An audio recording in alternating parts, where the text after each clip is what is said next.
Hola, ¿qué pasa? Muy buenas, bienvenidos aquí un día más a La Pájara. Venimos, bueno, de ese Giro de Italia, Borja, resacosos, ¿no? De ese Giro, con esa victoria de Sir Simon Philip Yates. Y bueno, Borja, acaba el Giro, pero el ciclismo no para. Que el ritmo no pare, no, Duarte. Se acabó el Giro, pero ya estamos en el Pre-Tour, ya estamos en Dauphiné, ya estamos mirando a esos primeros días de julio, a la Ronda Gala, o sea que no hay tiempo que perder, Duarte. No hay tiempo que perder, Borja, y más ahora, pues bueno, con ese criterium de la Dauphiné que estamos viviendo y donde pues ya lo que les falta, ¿no? Luchar por los sprints. Y si te parece, Borja, comenzamos con esas últimas noticias y entre ellas la primera, Borja, Campeonato de España que se va a disputar este año en Granada y, ojito, la crono que va a ser cronoescalada por Sierra Nevada. Sí, cronoescalada de 10 y pocos kilómetros, la crono corta escalada pues la hacen más corta.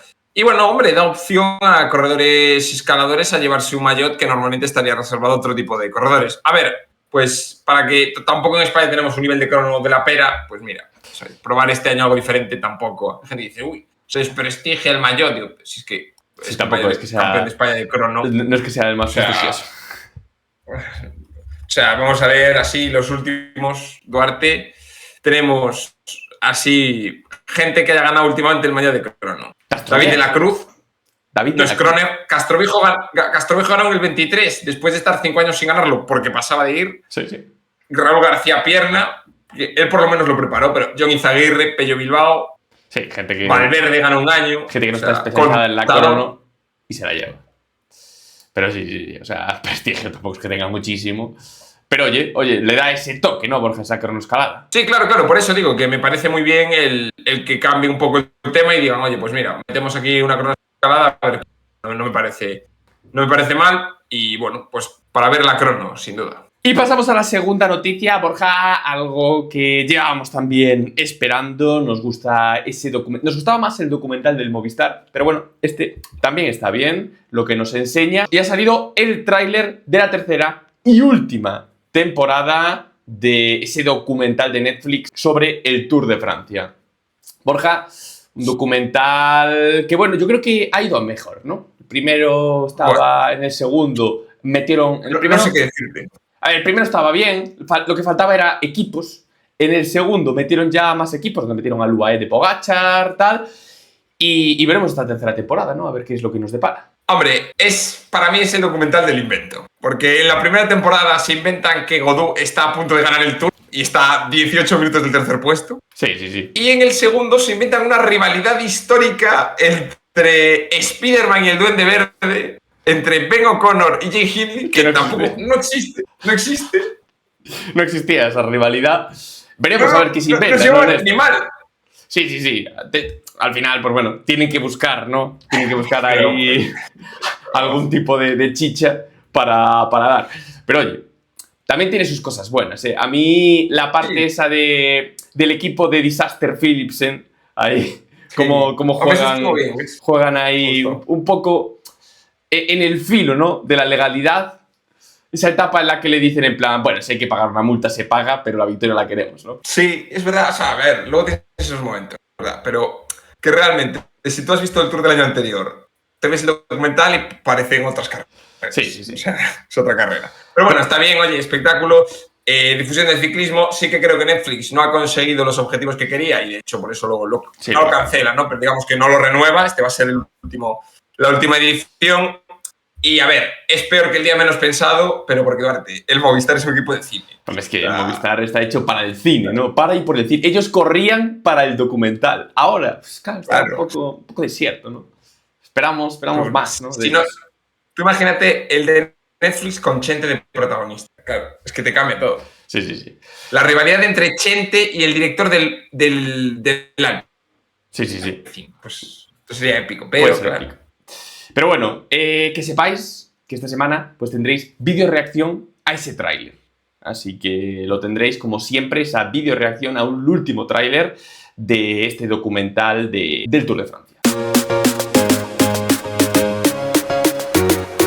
pasamos al resumen semanal, Borja. Bueno, de momento poca cosa, sin contar lo que viene siendo ese criterium de la Dauphiné.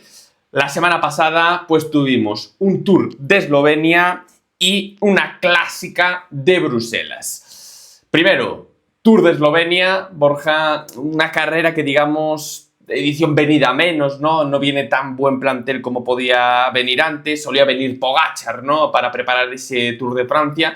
Ya lleva un par de años que no va. Lo que ha sido bueno de esta carrera, digamos, es la parte de los sprinters, que ahí sí que ha venido gente de mucha categoría, y entre los que la lucha estuvo pues entre Groenewegen, Molano y Bauhaus, y donde finalmente pues, bueno, se pudo imponer el primero, ¿no? Groenewegen. Nos gustó también Teutenberg, que chaval de Lidl Trek, sprinter, que hombre, por la competencia que hay en Lidl Trek con Pedersen y Milan, evidentemente en los grandes escenarios pues no va a estar presente de momento, pero que mira, le han dado la oportunidad en esta Punto Pro y no ha ganado, es verdad, pero ha estado metiendo rueda a estos tres corredores que ya están mucho más consagrados. Realmente en la etapa 1 ganó Groenewegen, que bueno, sin mucha historia, lo que comentábamos, la verdad un sprint bastante limpio en el que Groenewegen pues, es el que se hace con la victoria por delante de Bauhaus, de Manuel Peñalver, Duarte también del Polti Visit Malta y del propio Teutenberg. Quizás la etapa con más chicha fue la 2, en la que sí que hubo una escapada y realmente el que levantó los brazos fue Rui Oliveira, Duarte, el portugués del UAE, pero por un movimiento en el sprint le relegaron, ahí le vemos en sexta posición, ¿no? Último del grupo, sí. Y metieron a Fabio Kristen como ganador. A ver, a mí me pareció demasiado riguroso, ¿eh? Sí. No se mueve tanto. Sí, demasiado severa ese castigo a Rui Oliveira, que finalmente hizo que, bueno, Fabio Kristen pues, se llevara esa victoria. Luego, Borja, lo que viene siendo la general, la etapa 3, vamos a comentar aquí un momento, victoria de nuevo al sprint fácil para Dylan Groenewegen, que como comentamos, bueno, fue el más laureado de los sprinters en esta carrera, y pasábamos a esa etapa cuarto con el final en el Alto de Golte, y donde se impuso de una manera totalmente sorpresiva el ucraniano Zarenko, que aguantó desde la fuga y pudo llevarse esa victoria, ¿no, Borja? Sí, corredor totalmente desconocido, Duarte, desde la Pájara, primera vez que oímos hablar de él. Es un corredor que puede entrar dentro de los amigos de la Pájara, sí, pero necesitaríamos ver más actuaciones de él, porque lo que es de momento, pues claro. O sea, le hemos visto, para que os hagáis una idea, ganador del Tour de Hainan, eso siempre da caché. Da caché. Para la Pájara da caché. Este año. Y luego, pues nada, tienes Tour de Bulgaria en el 22 también. O sea, como vemos, victorias de mucho prestigio, la verdad que no. O sea que bueno, hombre, es verdad que alguien que siga el Tour de Hainan pues diría, oye, pues Kirilo hizo una gran clasificación general. Le ganó a gente como Aaron Gate del Astana, pero para aficionados al ciclismo más tradicional, ganó Óscar Sevilla, ojo, en el Tour de Hainan. Óscar Sevilla quedó décimo. Ojito. Queda una pista. Pero bueno, al final, pues eso, aguantó de la escapada, ganó un buen Samuel Etzokarato, que quedó segundo. Y luego por detrás se produjo lo que es la pelea por la general, en la que estuvieron implicados dos 1X, como son Anders Halland Johannessen, el hermano de Tobias, y Johannes Kulset, y también corredores como Jan Castellón del Caja Rural, Gross Scharner del UAE y Theo Gegenhardt, que poco a poco parece que va recuperando el golpe de pedal por parte del Lidl Trek. De todos estos, el que se llevó el gato al agua o el que consiguió hacerse con el liderato de la general pues fue Anders Halland Johannessen, sí, que bueno, en esta etapa dejó antes sentenciada la carrera. Eso es, sacando ahí 16 segundos a Gross Scharner y 19 a Tello. Y la última etapa, Borja, en la que tuvo protagonismo un español fue Juanpe López, al que le cazaron en ese último kilómetro, y esta vez Ivo Oliveira sí que iba a conseguir llevarse esa victoria de etapa al sprint por delante de Andrea Baioli y Fernando Barceló, que entraba en esa tercera posición.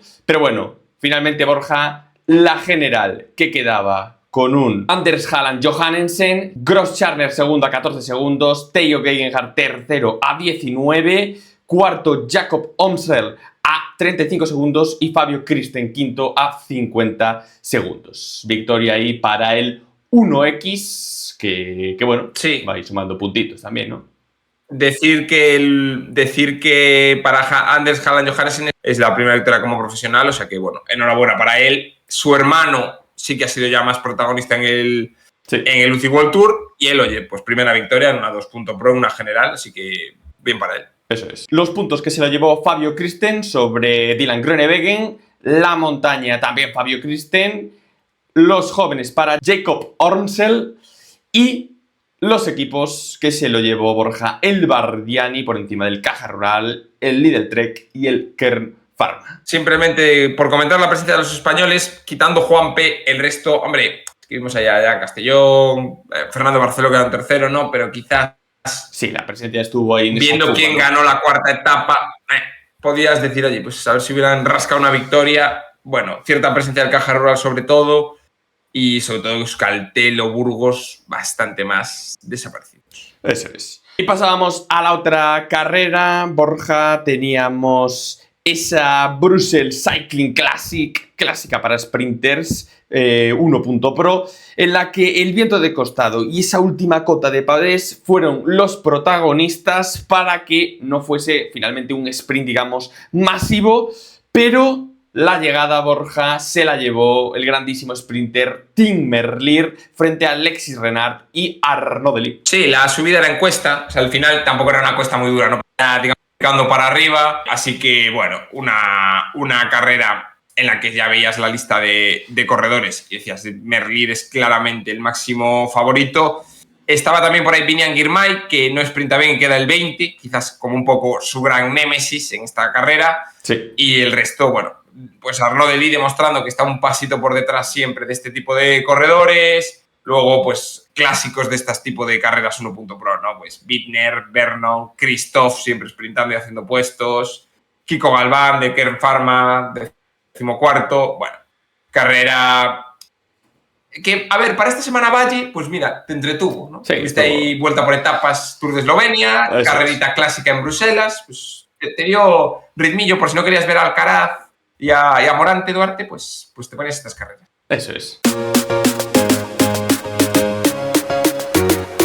Y pasamos a ver el ranking, Borja, en el que el UAE sigue en esa primera posición, Visma segundo, Lidl Trek tercero, Soudal Quick Step cuarto, Ineos quinto. Borja, coméntanos así qué variaciones hubo, sobre todo después de ese Giro de Italia, ¿no? Sí, ahí tenemos sobre todo a Astana, ¿no? Que por fin sale del descenso, se coloca ahí con todos a tiro de piedra del Intermarché Wonti. Sí. Siguiente estación, adelantando tanto a Cofidis, 22.700, como a Team Picnic, 22.900. O sea, la pelea está al rojo vivo. 1X parece difícil. O sea, sí, yo se va complicando. Veo difícil que sumen esos 2.000 puntos. De más, pero bueno, también van al Tour, o sea que ahí pueden sumar, si ganasen etapas o tal, podrían sumar bastante. Pero bueno, destacar lo de Astana, que está siendo un tiro. Y luego, por hablar del Movistar, está un poco en tierra de nadie. Por detrás tiene al Israel a 1.000 puntos, que igual le coge, pero difícil. Y sí, por delante, hombre, Lotto, EF. Es verdad que para Movistar ahora, si Enric Mas te hace un top 10 en el Tour, sumas mucho. Pero bueno, parece que se puede quedar, pues eso, entre el 11 y el 14. Best case 11, worst case 14. Pues bueno, mantenerse tranquilos, sin las urgencias. Recordemos del anterior trienio, que estuvimos en un tris de quedarnos sin equipos World Tour. Y bueno, y por arriba, claramente ganador del posible de que le superen el UAE, que tiene 86.000 puntos. Y pasamos a los premios, Borja. Comenzamos con la pájara, que la verdad estaba difícil, ¿no?, de dar. Tampoco es que haya gente que la haya pifiado mucho, que haya decepcionado demasiado, pero bueno, por dárselo a alguien esta semana se le hemos dado, Borja, a Van Hoek. Sí, Harm Van Hoek, que hombre, era un corredor que yo durante otros años, a ver, no es que fuera ningún superclase, pero sí que en este tipo de carreras como el Tour de Eslovenia le veía delante, pues el año pasado te hace un quinto en el Tour de Jura, te hace un sexto en el Tour de Hungría, tercero en las clásicas de los Alpes Marítimos, o sea, en este tipo de carreras era un corredor que estaba como bien, y es que queda el 100 del Tour de Eslovenia, después de quedar 11º en el Tour de Hungría, o sea, ya peor que el año anterior, y que es que este año no tiene, cero presencia, como todo el Q36.5, cero presencia en todos los sitios. Sí. O sea, bueno, al principio de temporada Pidcock tuvo bastante presencia, al principio de temporada. Sí, pero espejismo. Espejismo. se fueron diluyendo un poco a poco. Y así siguen. Así que bueno, pues van a la vuelta, gracias a Javier Guillén, un saludo. Pero no sé, mala pinta. Pues sí, Borja. Pasamos al bala mejor español de la semana, que bueno, lo venías comentando, viene de ese Tour de Eslovenia, ese hombre que lo intentó, ¿no? Se quedó cerca de la victoria, le pillaron a 1 kilómetro de meta, no es otro que Juanpe López. Sí, podríamos ahí hablar también de Fernando Barceló, que queda tercero en esa misma etapa, pero bueno, hombre, quizás semana de poco ciclismo, así que se lo damos a Juanpe, que mira, pues también lleva un principio de temporada más o menos decente, así que pues para él va el bala. Y por último, el caníbal, hemos decidido dárselo al sprinter de la semana, no es otro que Tim Merlier, que consiguió llevarse esa clásica frente, bueno, oye, a grandes rivales como Arnaud Delis, ¿no? Sí, aquí realmente las dos carreras eran punto pro, o sea, podías dárselo a Tim Merlier o a Anders Halland Johannessen, quizás por el nivel de la carrera o el nivel de competidores, pues se lo hemos decidido dar a Tim Merlier, que de momento yo creo que está demostrando ser claro candidato a ganar muchas etapas en el Tour. Evidentemente al Tour va Philipsen, va gente muy buena, pero de momento yo le pondría en la pole de velocistas. Sí. Y pasamos, Borja, a las próximas carreras, las que tendremos durante esta semana. Como comentábamos, ese Criterium de la Dauphiné que ya comenzó el pasado domingo y donde, bueno, Borja, una primera etapa que se esperaba al sprint, tranquila, una cota ahí de cuarta categoría, provocó ataque de Vingegaard al que se le sumaron Pogačar, Van der Poel y luego se enganchó Renko y finalmente al sprint, Borja, un grandísimo Tadej Pogačar consigue imponerse a otro hombre que es Vingegaard, que también estuvo ahí luchando por esa victoria. Así que, bueno, oye, gran comienzo de esta Dauphiné y buenos preparativos para el Tour de Francia. Sí, ahí lo vemos. Se formó un quinteto ahí. Es verdad que luego llegaron como todos a la vez, ¿no? Pero se formó un quinteto con Pogačar, Vingegaard, Van der Poel, Evenepoel y Santiago Buitrago, invitado de excepción. Es verdad que luego, bueno, ya fue un sprint más amplio, pero aún así, oye, sorprende mucho ver a Pogačar. A Pogačar no tanto, Vingegaard ganar el sprint a Van der Poel y haber lanzado el ataque en la cota esa medio llana. O sea que bueno, demostrando desde el principio que van a fuego, que van a por todas. Hoy le preguntaban, antes de la salida de la segunda etapa, le preguntaban a Pogačar, ¿qué vas a hacer hoy? ¿Vas a atacar o no? Y dice, flow. O sea, vamos según me vea. Vamos viendo. Depende. A ver cómo me da. Pues fiesta. Si me apetece lo hago y si no, también lo hago. Eso es, Borja. Pasábamos a una segunda etapa, digamos, más tranquila, ¿no? En la que no debería haber ya tantos movimientos por parte de los hombres de la general. Y finalmente se decidió en un sprint en el que se impuso Jonathan Milan del Lidl Trek frente a Fred Wright, Matthew Van der Poel y Stian Freihen. Sí, hay que decir que Jonathan Milan se quedó en una de las cotas cuando quedan 50 a meta o así, en la penúltima dificultad montañosa, pero bueno, con un trabajo del equipo pudo reenganchar y luego en la última cota atacó Bardet, lo que pasa es que atacó y se quedó bastante solo, no consiguió tener compañía y claro, eso mató sus opciones. Luego el Trek tenía a pesar de haberse gastado, tenían un terreno suficiente como para lanzar la llegada. Y a ver, en una llegada llana, es que Van der Poel o Fred Wright o todos estos corredores no son más lentos que Milan. No tienen esa potencia. Y bueno, Borja, coméntanos qué nos va a deparar es el resto de esta Dauphiné. Una etapa 3 que, bueno, en el momento en el que se suba el vídeo seguramente ya se ha disputado. Pero bueno, coméntanos si puede haber importancia, ¿no? en esta etapa. Sí, aquí, a ver, viendo cómo fue hoy Milan en el puerto este que se quedó, yo creo que 1 kilómetro al 10% no lo aguanta. Sobre todo si empiezan a atacar Vingegaard o Renko, alguno de estos, se va a formar un grupito y se va a decidir la victoria entre los gallos de la general.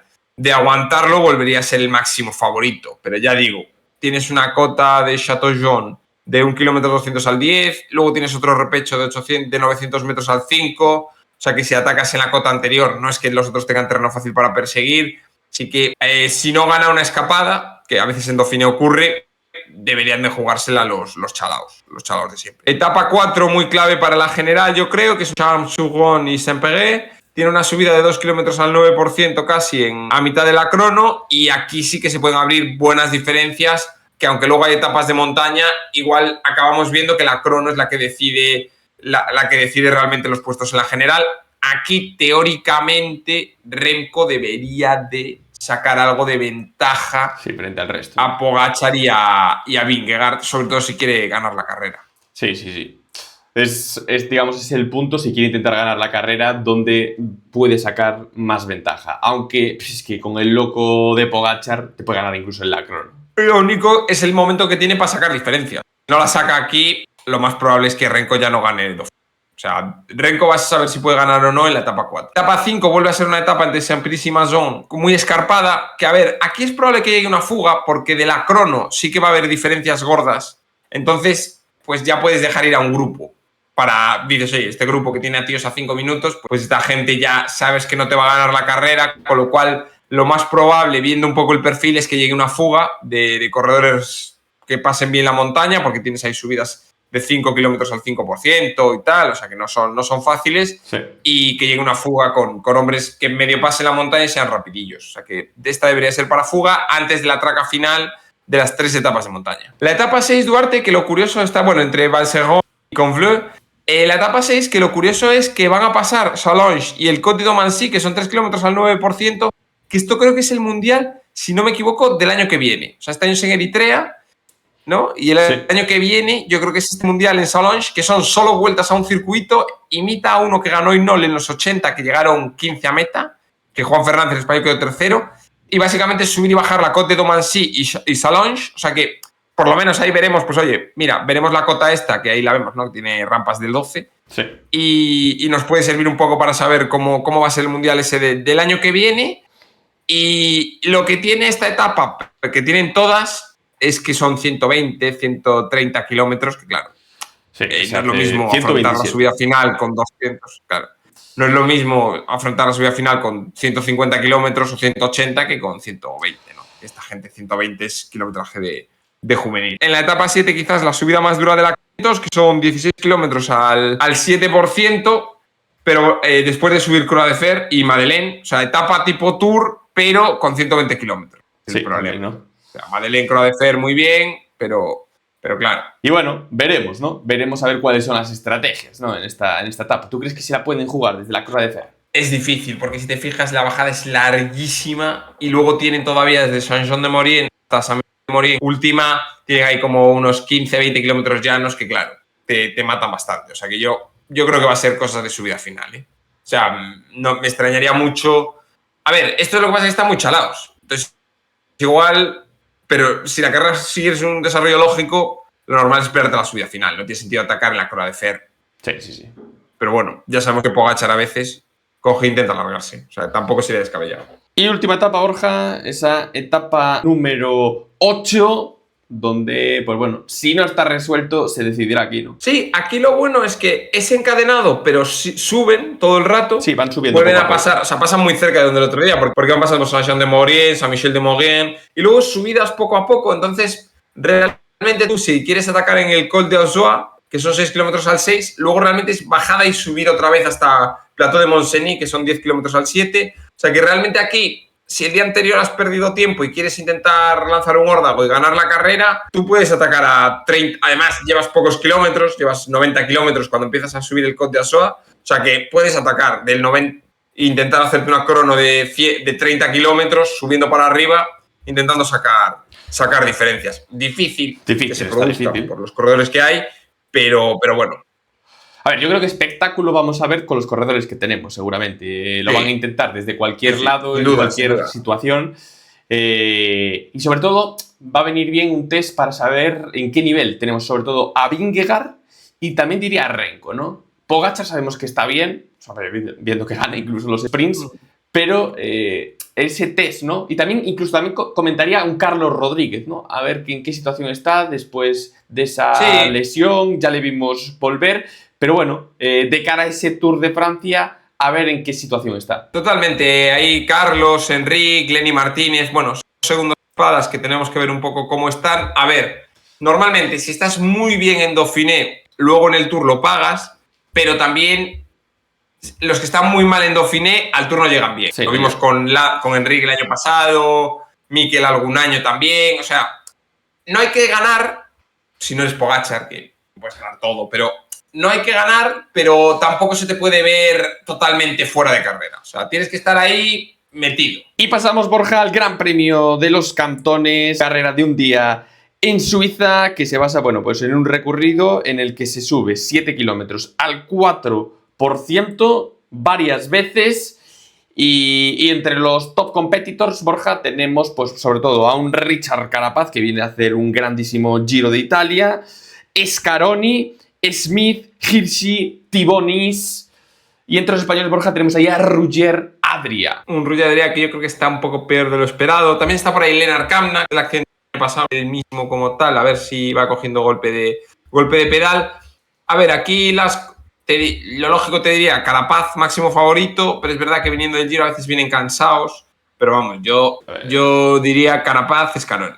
Sí, para sí, mí, sí. máximos favoritos. Luego abandonarán los dos. Pero... Seguramente. Pero bueno, son los que mejor en forma están después de ese Giro de Italia. Y bueno, y de fuera del Giro, porque hace también machadas, Tibonis, el nombre. sí. El resto, yo creo que están un peldaño por detrás. Y la otra carrera, Borja, que tenemos la innombrable Duracell Dwarfsdorf Hagland 1.0 Muy bien, Pro. muy La verdad que Oye, estás mejorando tu flamenco, ¿eh? Cuanto más rápido lo digas, mejor te va a sonar. Sí. Así que, bueno, Borja, esta clásica belga que tiene tramos de pavés con un circuito de bastantes cotas a lo largo de todo el recorrido, como podemos observar aquí, con esos 19 tramos de pavé. Y la lista, bueno, todavía es provisional, pero tenemos a gente como Mañer, Fretan, Christoph o Brennan, que digamos que son los máximos ahí favoritos. Sí, yo diría Brennan incluso porque está que lo gana todo. Y bueno, lo que vemos son a los de carreras de segunda fila. O sea, vemos el Gran Premio Le Samon y también son este tipo de corredores. Yo creo que va a ganar Brennan, tal y como lo hemos visto todo este año, pero bueno, veremos ahí a ver qué tal se da el pavé y qué tal se organizan el resto de corredores para intentar que no llegue a un sprint en el cual él sería el máximo favorito. Pues nada más, hasta aquí este vídeo de hoy. Pues bueno, eso, venimos de esa resaca del Giro de Italia, pero la emoción sigue más que nunca. Criterium de la Dauphiné con todos los principales espadas para ese Tour de Francia y donde ya vemos que, bueno, pues los locos hasta luchan por el sprint con esa victoria de Pogačar. Veremos a ver quién sale victorioso, quién deja grandes sensaciones y a los que, bueno, pues van a decepcionar un poco. Nada más, recuerden suscribirse, seguirnos en nuestras redes sociales que tenéis por aquí abajo y como siempre Borja está ahí recuperándose poco a poco, pero desde aquí nos acordamos, el andismo sigue vivo.